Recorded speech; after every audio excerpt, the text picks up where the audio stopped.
Jesús se encuentra en Galilea y está pasando por un momento difícil. Podemos decir que Jesús está en crisis. Han de decir ustedes, ¿cómo? Jesús también pasó crisis, pues también tuvo sus problemas, sus momentos difíciles. Y Jesús está en Galilea, pero ya los escribas y los fariseos se han vuelto en contra de Jesús. Lo ven como un revolucionario, lo ven como un hereje, lo ven como alguien que está enseñando cosas diferentes, no sigue las tradiciones de los judíos, no ayuna, no respeta el sábado, y entonces han optado por rechazar a Jesús, no quieren nada con él. Y entonces el pueblo también empieza a rechazar a Jesús, porque Jesús enseña algo diferente.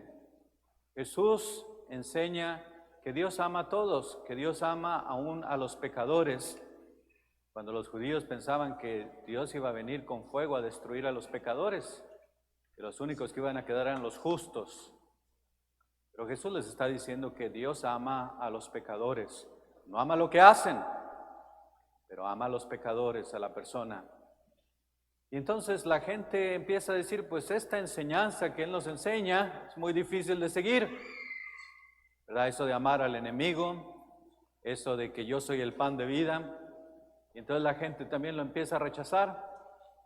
Y por eso Jesús toma la firme determinación que lo único que le queda para mostrarle a Dios su amor que tiene por el ser humano es que tiene que ir a Jerusalén, va a sufrir mucho y va a morir por la humanidad, para cuando sea levantado en alto, todo el mundo sepa qué tanto los ama Dios.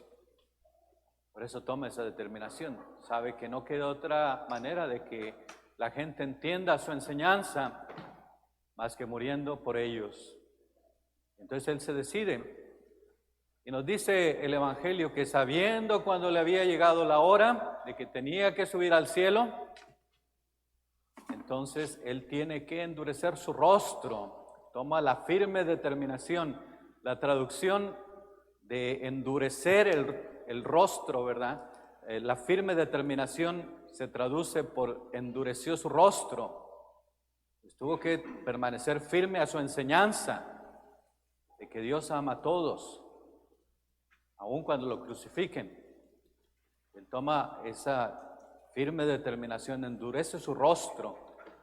Y entonces, cuando le había llegado la hora de subir al cielo, podemos imaginarnos a Jesús. Es como un niño, ¿verdad?, que se pone en las manos de su padre, que alza las manos, ya tiene que subir al cielo, es decir, está listo para que su padre baje las manos y lo reciba y lo abrace como a su hijo que es. Como un padre, entonces Jesús está por subir al cielo, subir a su Padre, porque Dios ama inmensamente a Jesús, porque es el que cumple con perfección la voluntad del Padre. Y entonces Jesús empieza su camino, envía mensajeros por delante, nos dice el Evangelio, y va con ese rostro endurecido, va con la fuerza de Dios. Acuérdense, el rostro endurecido lo oímos también en los profetas. Por ejemplo, en el profeta Isaías, ¿verdad?, que tiene que ir a predicar y dice, el Señor me endureció mi rostro para soportar todo lo que me decían. Entonces Dios le endureció el rostro al profeta Isaías. Y cuando Ezequiel, el profeta Ezequiel, tuvo que ir a predicar la destrucción de Jerusalén, él le pide a Dios, le dice Dios, no tengas miedo, dice, porque yo te endureceré el rostro para que puedas contra ellos. Entonces es la fuerza de Dios, Dios el que sostiene. Entonces Jesús envía a sus mensajeros. Los mensajeros en la Escritura son los ángeles, ¿verdad? Podemos decir los mensajeros de Dios. En este caso, podemos ver como ángeles a sus discípulos que van a prepararle el camino. Y cuando vienes del norte hacia Jerusalén, tienes que pasar por Samaria. Y es donde Jesús quiere llegar. Pero manda a sus discípulos y nos dice el Evangelio que aquel pueblo no lo quiso recibir. ¿Por qué sería que no lo quisieron recibir? Algunos dicen que porque pues iba a Jerusalén y los samaritanos tenían su propio templo. Ellos no tenían que ir a Jerusalén, tenían su templo. Entonces, sabiendo que Jesús iba a Jerusalén, dicen, no, pues nos está enseñando otras cosas, que vayamos a otro templo, entonces no lo vamos a recibir. Y no lo quisieron recibir. Tal vez otra razón viene a ser los discípulos, los mensajeros, ¿qué rostro de Dios mostraría en aquel pueblo? ¿O el rostro de Dios un rostro diferente? Y es una pregunta que nosotros también nos tenemos que hacer. ¿Qué rostro de Dios nosotros llevamos ante los demás? Ante nuestra familia, nuestro trabajo, la comunidad. ¿Cuál es el rostro de Dios que nosotros llevamos? Al parecer, el rostro de Dios de Santiago y Juan no era muy bueno que digamos, porque tan pronto salieron de Samaria, ¿qué es lo que le dicen a Jesús? Señor, ¿quieres que hagamos caer fuego sobre ellos para que los destruya? ¿Qué rostro de Dios es ese? Ese no es el rostro de Dios. Y por eso Jesús lo reprende. Es decir, reprender, la traducción también viene a ser, hizo un exorcismo en ellos. Porque eso de querer destruir a la gente no viene de Dios, viene del demonio. Porque ese no es Dios, Dios es bueno, es puro amor. Entonces, por eso Jesús lo reprende, los exorciza, ¿verdad? Porque eso no puede venir de Dios. El Concilio Vaticano II tiene un apartado que se llama Gaudium Spes, y ahí dice que muchas de las razones por las cuales hay ateísmo en el mundo es porque nosotros los cristianos no hemos sabido manifestar el verdadero rostro de Dios, no hemos llevado el verdadero mensaje de Dios. Y las estadísticas dicen que la razón número 1 por qué hay ateísmo en el mundo viene a ser porque los cristianos no vivimos como debemos. Esa es la razón número 1 por qué hay ateísmo. Gandhi ya lo decía, creo en Cristo, decía él, pero nunca he visto un cristiano. ¿Por qué? Porque no vivimos como Cristo. Qué tristeza, ¿verdad? Pues, ¿cuál es el rostro que nosotros manifestamos ante los demás? Porque a veces el rostro puede ser el del fuego, ¿verdad? Querer bajar fuego del cielo, como Santiago y Juan, para que Dios te castigue, para que pagues por lo que has hecho, el condenar, el apuntar. Eso no viene de Dios. De hecho, Santiago y Juan querían bajar fuego del cielo porque Elías en 2 ocasiones destruyó a sus enemigos con fuego. Es lo que decían los rabinos. Pero otro rabino también decía que el fuego de Elías estaba en su palabra, en lo que predicaba. Pues Dios nunca destruye con fuego a los pecadores. La palabra de fuego es la que hace que los pecadores se reconcilien, de que no hay enemigos, de que seamos una sola familia.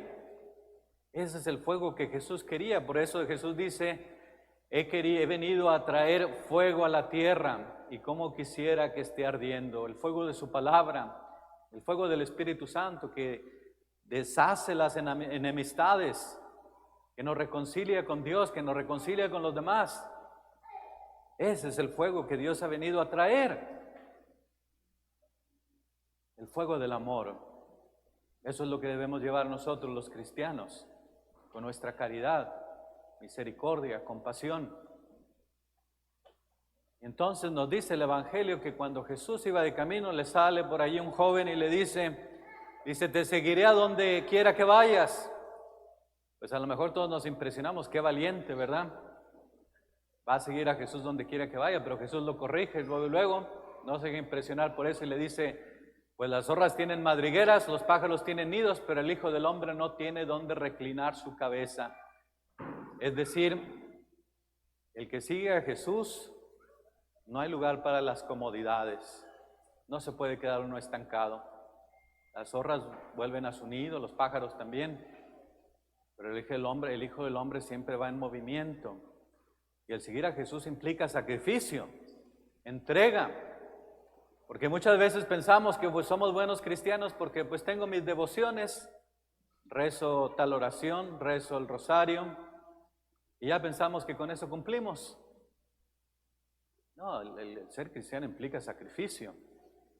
Me acuerdo en una ocasión que le decía a un amigo, me da vergüenza decirles esto, pero pues ahí les va mi confesión, ¿verdad?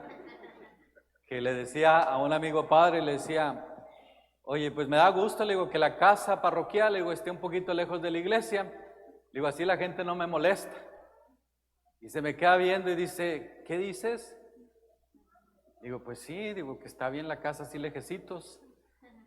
Y luego dice él, dice, ¿te das cuenta de lo que estás diciendo? Dice, entonces, ¿para qué te ordenaste? Dice, tú te ordenaste para que la gente te moleste, dice, para eso te ordenaste. Y para atenderlos. Vaya que sí. Porque a veces nos quedar muy cómodos o poner un mensaje en la puerta que diga, no me molestes. No, ese no es el camino de Dios. Hay que salir de nuestras comodidades y encontrar a Jesús en lo que tenemos que hacer, en el sacrificio, en la entrega, en el buscar el bien del otro. Es por eso Jesús corrige a este joven. ¿Verdad? Hay que seguir a Jesús, salir de las comodidades. Y luego otro le dice, Jesús, sígueme. Y él le dice, bueno, pues primero dame la oportunidad de ir a enterrar a mis padres y luego ya después te sigo. Y le dice Jesús, deja que los muertos entierren a los muertos. Los judíos, ellos sabían que su deber era acompañar a sus padres toda la vida hasta la sepultura. Tenían que ir caminando y cuidando de sus padres toda la vida hasta la sepultura. Y entonces Jesús decir esto, que deja que los muertos entierren a los muertos, pues se asustaba la gente. Déjalos, ¿verdad? Déjalos ir. Tú ven y sígueme. Lo que nos quiere decir aquí Jesús es, el Padre a veces es el que manda, el que dice. Y esa es la voz de la sociedad que escuchamos allá afuera, que nos dice, oye, tienes que tener esto, tienes que comprar esto, tienes que poseer esto. Mira, esto te va a ir bien. Y escuchamos a veces esas voces que nos mandan, que la moda, que esto, que el otro, que el celular, que el teléfono, que la casa, que el carro. Y todas esas voces las escuchamos, ¿verdad? Pero nos dice Jesús, todo eso se pasa, todo eso se muere, todo eso se acaba, nada nos podemos llevar. Como decía el Santo Padre Francisco, ¿verdad? Decía que, dice, ¿cuándo han visto a una persona que van a enterrar, que lleva todas sus cosas? Pues nada, nos llevamos. Lo único que nos podemos llevar son las obras de caridad, lo bueno que hacemos. Eso sí no lo llevamos. Lo demás todo se queda. Y por eso Jesús le advierte a este joven, déjalo, tú sígueme. Y luego finalmente escuchamos también, déjame, le dice uno, te seguiré, pero déjame primero despedirme de mis padres. Y le dice Jesús, aquel que toma el arado y mira hacia atrás no es digno de mí. Acuérdense que en la primera lectura ahí sí le dio oportunidad el profeta Elías a Eliseo, ¿verdad?, de irse a despedir de sus padres. Pero el llamado de Jesús es inmediato, me tienes que seguir ahora y tienes que dejar atrás todas las nostalgias, los sentimientos, apegos, porque a veces nos pasa a nosotros que decimos, sí quiero seguir a Cristo, pero pues ¿cómo voy a dejar esta vida? ¿Cómo voy a dejar el alcohol? ¿Cómo voy a dejar esta otra cosa? Estos placeres. Y a veces uno quiere volver allá atrás, ya va siguiendo a Jesús, pero siempre está la tentación de volver atrás. Pues qué tal que si me acabo y pues no viví la vida, a veces decimos así. Esa es la tentación y por eso Jesús dice, no mires atrás, tienes que mirar al frente porque al frente va Jesús. Es decir, no retires la mirada de Jesús. Lo demás se pasa, se acaba. Por eso hay que seguir firmemente a Jesús. Le pedimos a Dios que nos conceda esa gracia de seguirlo siempre con humildad, con amor. Y que siempre podamos llevar ese rostro de Dios a los demás, un Dios de amor que perdona, un Dios que siempre está listo para servirnos, para atender nuestras necesidades. Que ese sea el rostro que nosotros llevemos a nuestras familias, a nuestra comunidad. Que así sea.